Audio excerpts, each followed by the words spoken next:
Hey fellas, what's going on? I'm back with another video for you. So before we begin, Lethal Company version 50 Butler and getting the knives is the content for this video. I'm going to make it as quick as I can for you. Spoiler warning ahead if you haven't seen the new enemy. So I've got a strategy to get the kitchen knives from the Butler, so I'm going to share it with you today. The Butler only attacks when you're alone, which is very interesting. I'm a solo player. I love playing solo a lot. I do like playing some online games because, you know, more funny things happen there. So solo players are getting the boot here.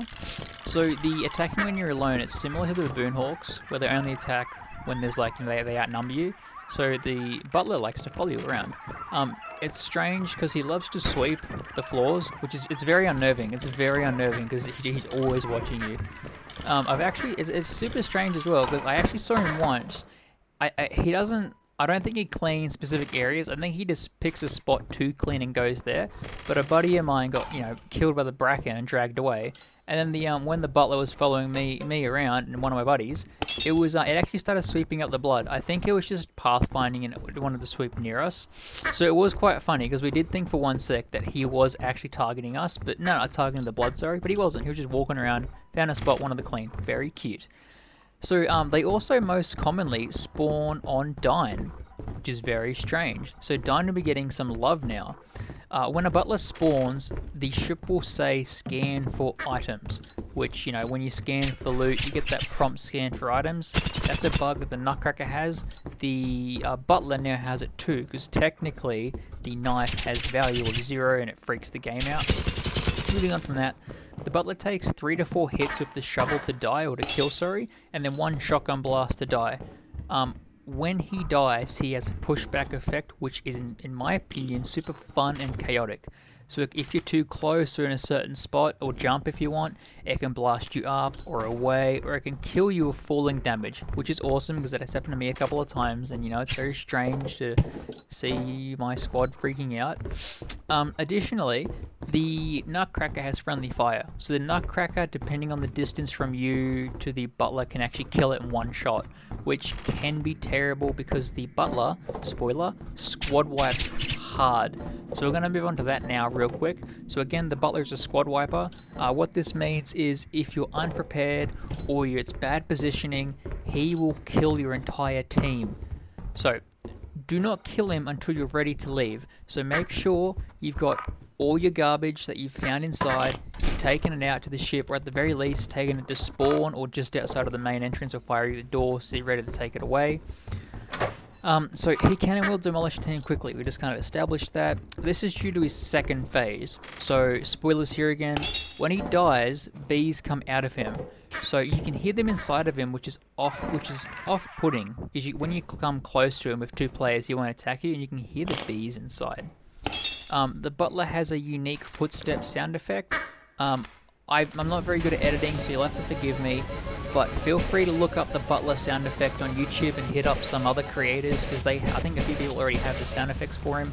Just watch the videos, see the sound or hear the sound effects. It's a bit odd.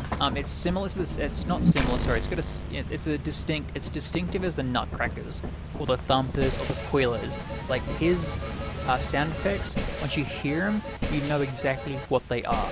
Like a Nutcracker, when you hear them walking, you immediately, if you know what it is, know what it is. Like a Thumper as well, when you hear the distant dragging and like thumping, you know it's a Thumper. Okay, so moving on from that, treat the bees from the Butler like the bees from a beehive.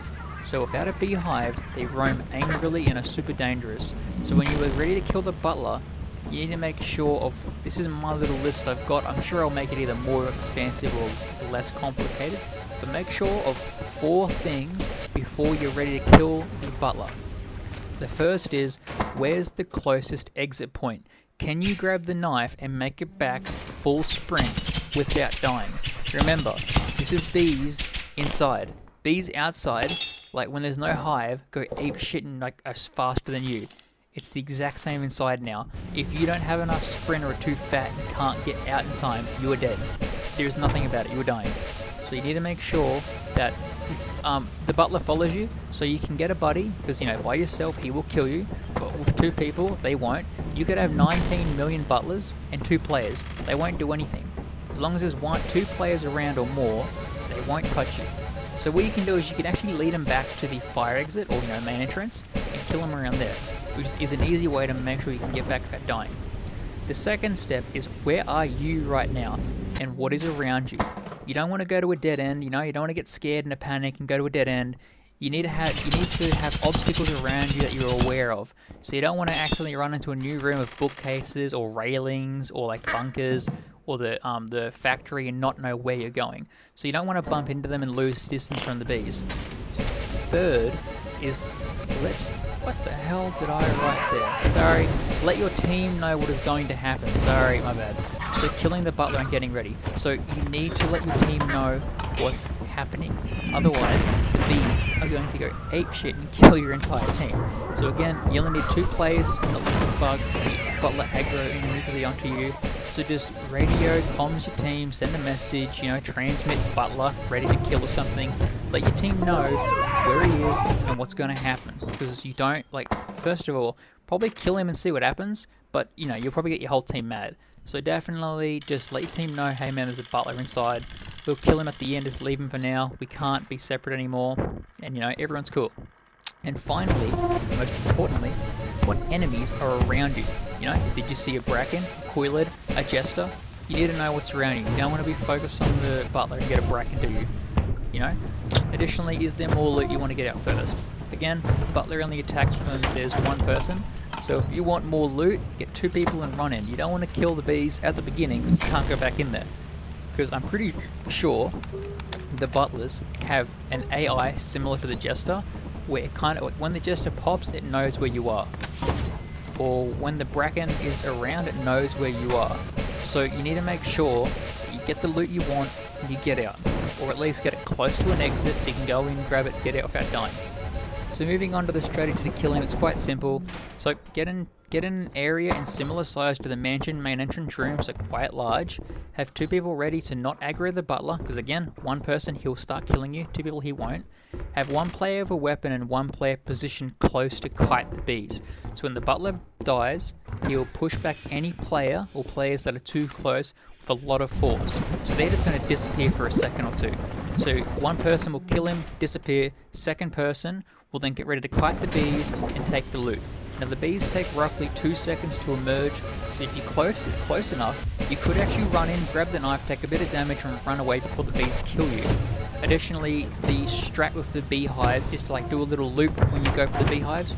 Treat them the same. You just gotta dodge them a tiny bit, grab the knife and get out. So either teleport the shovel guy if he got blasted away, or get ready to kite the bees as you escape. Be on comms, if something happens. If the guy in the shovel, the killer, the guy killing the butler gets put in a really shit position, or the guy that's going to get the knife is there's things on him, enemies on him, you need to teleport away. You don't want to die, it's not worth it. The knife, it's awesome, but it's not worth dying for it. You can always go back for it again. So always have a plan, I don't know, shake your mouse crazily so when people are spectating you to teleport because something's gone wrong. That's the best way to do it. Because the bees will hang around spawn or wherever the butler died for a bit, and then they'll start wandering. And once you come back in, they'll start targeting you again. They instantly come back. So if you do kill him near spawn and shit went haywire, just relax. Don't worry about it. Just wait, you're gonna have to wait 3 minutes maybe 2 minutes, maybe even a minute. Just wait for the bees to go away, bolt in, grab a knife, get out. Easy as that. So the bees will linger at the place the butler dies for a while. I stated that. Just reading my script, everything was good. So again, remember the Jester aura? I saw a video on that. Feel free to look up Jester aura and if I can link a video to it, I will. But the Jester has an aura around him when nothing takes damage. So it's a bit annoying because if you got a Jester on you, you're gonna have to wait till he pops or at least take him away. Additionally, the knife is bugged right now. Spiders and thumpers take no damage. Every YouTuber has spoken about this now, so I'm not the first. I don't take credit for this. Someone found it out and everyone else has leached off them. But yeah, spiders and thumpers take no damage from the knife. The knife has insane hit speed, but I've been told, do not quote me to this, that it only registers a hit every 0.4 seconds, meaning no matter how fast you spam it, it's only going to register a hit every 0.4 seconds. Don't quote me, I'm just saying what I heard. This could be wrong. fingers crossed it is wrong. We just need someone who's like a maths genius and like a programmer to actually figure this out. Alright, so additionally, the last bit of information I got for you is the knife is susceptible to lightning. It's also a lightning rod. It sucks. It's like keys. It's very difficult to get it to and from ship. Now there's also a bug, I'll discuss it in another video, but there's a bug with lightning where the sound effects doesn't play until the item's about to get struck. I've had it on jetpacks where I'm in mid-air and the jetpack is like peak being struck, and I've had to just drop and die. It sucks. So yeah, knife right now, if you're in the Stormy, it's a pain to get out, especially when it's late to night time because you have to drop it all the time. That's all I've got for you now. Hopefully you've enjoyed it. Sorry the intro's a bit long, but yeah, my 4 steps again, quickly running through it, is where's the exit, second, what's around you, third, tell your team what's going on, and fourth, are there any enemies you need to be aware of. Easy as that. I'm going to leave it here, guys. Hopefully you enjoyed this little video. Fingers crossed it helped you out a lot.